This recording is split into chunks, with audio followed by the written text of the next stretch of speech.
ఈ రోజు రాష్ట్రంలో చాలా సమస్యలున్నాయి, చాలా ఇబ్బందులున్నాయి, ఆర్థికంగా చాలా కష్టాలున్నాయి. ఈ 11 మాసాల్లో ఎన్ని ఇబ్బందులున్నా, కష్టాలున్నా అభివృద్ధిని, సంక్షేమాన్ని సమాంతరంగా ముందుకు తీసుకెళ్తూ ఎన్నికల్లో ఇచ్చినటువంటి హామీలు, మేనిఫెస్టోలో ఇచ్చినటువంటి హామీలు గాని, సూపర్ 6 కింద ఇచ్చినటువంటి హామీలు గాని ఒక్కొక్కటి నెరవేరుస్తూ ముందుకెళ్తున్నాం. ఇప్పటికే పింఛన్ కార్యక్రమం 3,000 నుంచి 4,000 చేశాం. వికలాంగుల పింఛన్ 6,000, 10,000, 15,000 రూపాయలు చేశాం.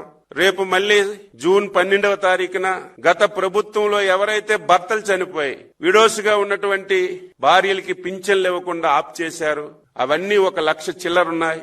ఇవన్నీ రేపు పార్టీ అధికారంలోకి వచ్చినటువంటి సందర్భంలో జూన్ 12వ తారీఖున కొత్తగా 1,00,000 పైబడి విడో పెన్షన్లు కూడా ఇవ్వాలని చెప్పి నిర్ణయం చేశాం. గ్యాస్ సిలిండర్లు 3 ఇస్తున్నాం.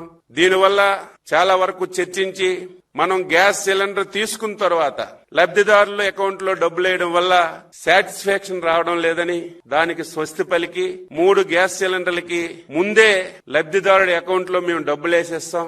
ఆయనే డైరెక్ట్ గా కొనుక్కోవచ్చు, కొనుక్కోకపోవచ్చు, లేకపోతే డబ్బులు తీసుకునే అవకాశం ఉంటుంది. ఇది ఒక మంచి నిర్ణయం ముఖ్యమంత్రి గారు ఈ రోజు పాలిట్ బ్యూరోలో నిర్ణయం తీసుకొని జనసేన, బీజేపీతో మాట్లాడి ప్రభుత్వంలో ఈ ఆదేశాలు ఇవ్వడానికి నిర్ణయం చేశాం అని చెప్పి సందర్భంగా తెలియజేస్తున్నాను.